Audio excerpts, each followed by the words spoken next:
Ya, Allah perintahkan kita untuk membacakannya 17 kali dalam sehari dan menjanjikan pada kita semua jenis kemudahan dan kebaikan dalam hidup.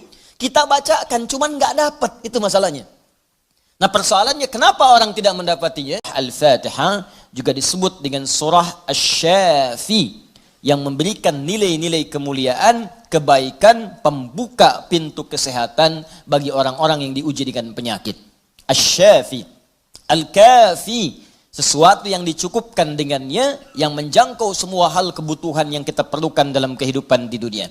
Jadi kalau kita amalkan isinya, semua hal yang baik-baik dalam kehidupan kita di dunia sampai ke akhirat akan dibukakan oleh Allah Subhanahu wa taala. Apa yang Anda butuhkan? Apa yang Anda perlukan? Apakah kemudahan dalam beraktivitas? Apakah kemudahan dalam rizki? Amalkan isinya, maka kita akan dimudahkan dan diistimewakan oleh Allah Subhanahu wa taala. Demikian dengan nama-nama yang lainnya sampai diberikan nama 14 kurang lebih untuk menunjukkan luasnya jangkauan kemuliaan dan sifat-sifat kebaikan yang dimiliki oleh surah ini. Lalu pertanyaannya, bagaimana kemudian mendapatkan hal yang dimaksudkan tadi? Kalau sakit, cepat sembuhnya. Orang dulu dibacakan sekali Al-Fatihah, dengan izin Allah langsung sembuh. Kalau kita ada kesulitan rezeki, cepat didatangkannya. Orang dulu kemudian mengamalkan surah Al-Fatihah, maka bahkan ada orang yang belum minta, sudah langsung disediakan oleh Allah Subhanahu wa taala. Demikian dengan aspek-aspek yang lainnya. Karena itu penting bagi kita untuk mengetahui isi surah ini, kemudian mengamalkan kandungannya, tidak sekedar membacakannya, tapi tidak mengetahui isinya, tidak paham kemudian kandungannya, sehingga saat kita mengamalkan isinya, kita tidak disertai dengan pemahaman yang baik, dan tidak merasakan bagaimana kemuliaan surah yang dimaksudkan. Yang paling berbahaya, dibaca iya tiap hari, tapi nggak diamalkan isinya, itu persoalannya. Berbahayanya bukan berbahaya dalam persoalan nggak dapat pahala, bukan. Sayang saja dibacakan tiap hari 17 kali, tapi tidak mendapatkan isinya. Kayak orang bekerja tapi nggak dapat gaji. Kerja tiap hari tapi akhir bulan nggak gajian gitu. Ya, Allah perintahkan kita untuk membacakannya 17 kali dalam sehari dan menjanjikan pada kita semua jenis kemudahan dan kebaikan dalam hidup. Kita bacakan cuman nggak dapat, itu masalahnya. Nah, persoalannya kenapa orang tidak mendapatinya? Boleh jadi bukan karena tidak membacanya, tapi cara membacanya itulah yang tidak sesuai dengan yang diinginkan oleh Al-Quran dan isi surah itu sendiri. Karena itu coba kita gali bagaimana kemudian surah ini diurutkan ayat-ayatnya dan dijelaskan oleh Allah dengan untaian firman-Nya yang sangat luar biasa. Baik, di pertemuan yang lalu kita telah mulai dengan ayat yang pertama. Begini cara memahaminya. Al-Fatihah. Kalau kita ingin memulai bacaan Al-Quran, maka mulai dengan surah ini. Itu yang khusus. Al-Fatihah. Jika kita ingin mendapatkan semua jenis kebaikan dalam hidup dunia akhirat, maka mulai pahami ayat-ayat berikut ini. Cara memahaminya, satu, Bismillahirrahmanirrahim. Baik, Bismillahirrahmanirrahim. Amalkan bagian ayat yang pertama yang memiliki 5 makna dalam kalimat atau ayat yang telah disebutkan tadi. Huruf ba, kedua ismun, ketiga Allah, keempat ar-Rahman, kelima ar-Rahim. Ba yang memiliki 14 makna. Di antaranya di ayat ini ada makna yang terkait dengan ghayah, tujuan. Ada ilsaq, sesuatu yang lekat sekali, dekat, tak terpisahkan. Kemudian musahabah, yang mengawasi kemanapun kita beraktivitas. Kemudian ada istighraq, sesuatu yang luas, menyeluruh, ya, tanpa kecuali. Lalu kita mengatakan bismillah, baknya kita sebutkan, ini artinya jadikan semua aktivitas kita tanpa kecuali, istighraq. Dari bangun tidur sampai tidur lagi, lakukan ghayah, semua lillah karena Allah Subhanahu wa taala. Jadi kalau ingin dibukakan pintu kebaikan oleh Allah, Al-Fatihah, ingin semua dibuka baik, seluruh aktivitas kita, maka niatkan semua yang baik-baik karena Allah. Itu kunci pertamanya. Bangun tidur, niatkan karena Allah. Di begitu Anda bangun, niatkan semua aktivitas karena Allah Subhanahu wa taala. Karena itu saat kita bangun tidur, semua ditujukan karena Allah. Alhamdulillahilladzi ahyana ba'dama amatana wa ilaihin nusyur. Jadi kalimat pertama dengan akhir itu karena Allah. Alhamdulillah, terima kasih ya Allah, saya diberikan kesempatan hidup lagi saat ini. Padahal engkau bisa wafatkan aku dalam tidur tadi. Dengan izinmu, ya, sesuai dengan ajal darimu, aku diberikan semua kesempatan untuk hidup lagi. Alhamdulillah, semua pujian aku berikan kepadamu. Lillah. Di ujungnya, wa ilaihin nusyur. Maka sekarang aku akan beraktivitas mencari bekal sebagai persiapan pulang kepadamu. Wa ilaihi, untuk Allah subhanahu wa ta'ala. Makanya kalau Anda mengucapkan doa ini saat bangun tidur, kita sudah berjanji. Semua aktivitas di hari itu kita akan tujukan karena Allah saja. Mencari bekal, bukan karena yang lain.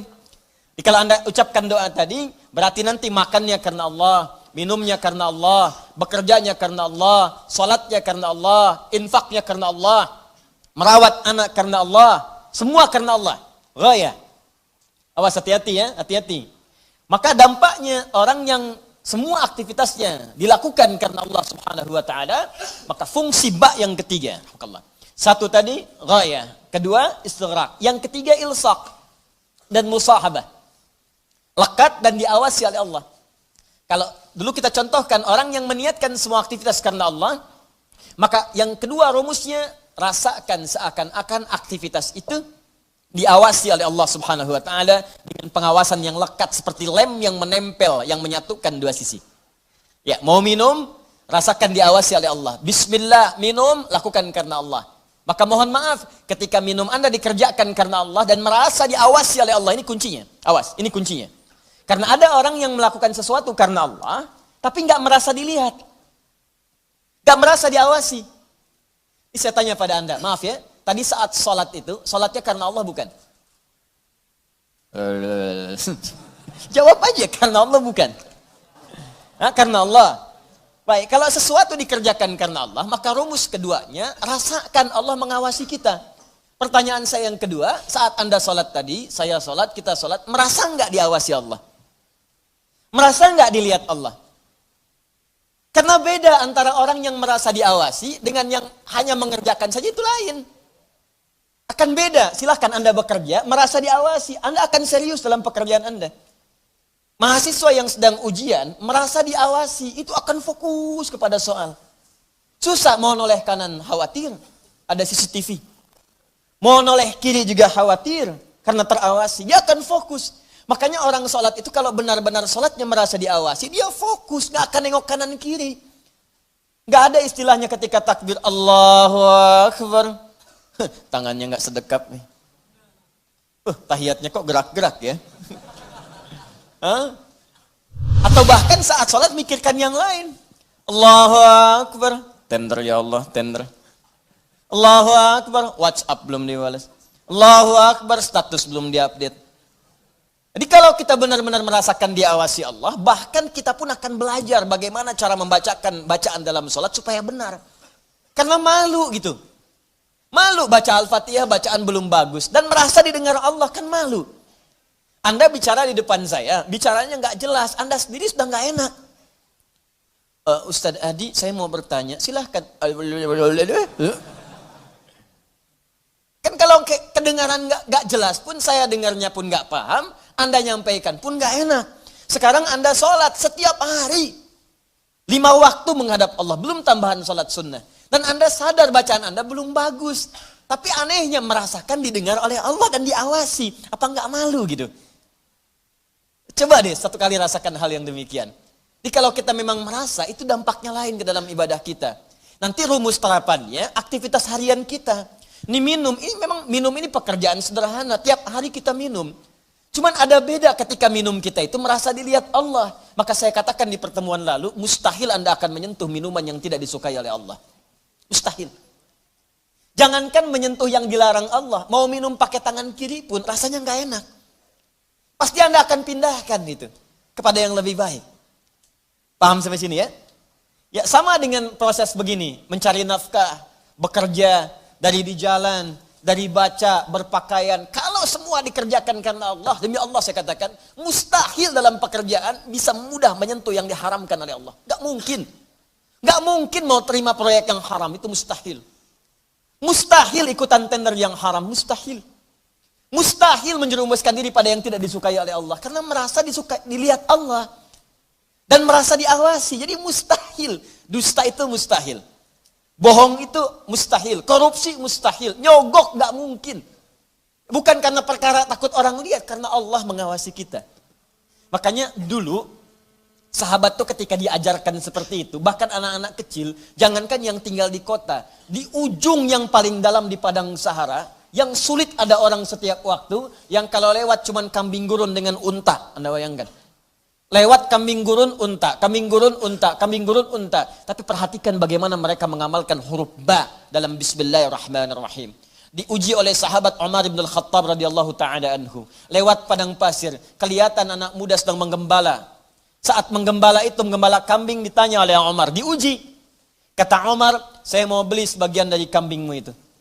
Kata orang ini bukan punya saya, punya tuan saya. Punya tuan saya. Kata Umar, tuanmu kan gak ada di sini, ini padang pasir yang luas. Orang yang gak ada, beli aja, bilang dimakan serigala. Apa kata penggembala ini? Lalu di mana Allah?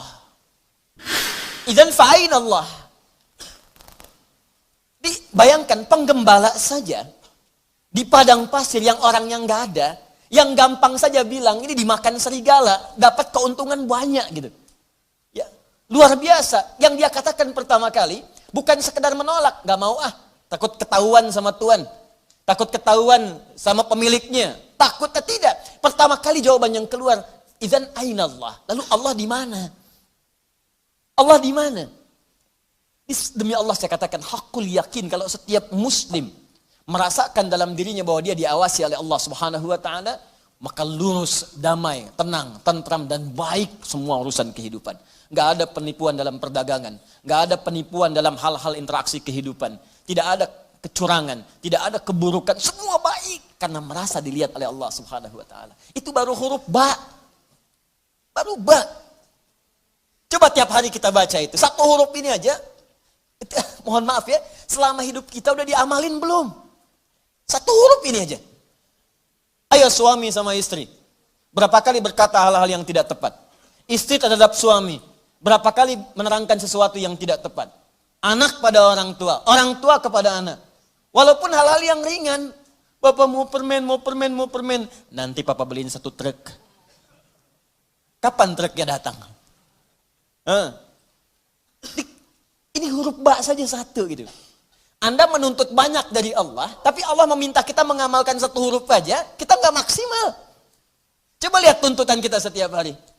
Ya Allah lancarkan usahaku, ya Allah luluskan dalam kuliahku, ya Allah mudahkan pernikahanku, ya Allah berkahi hartaku, ya Allah lancarkan pekerjaanku. Banyak yang diminta, sembuhkan aku. Kata Allah, aku berikan semuanya. Amalin satu aja huruf ba.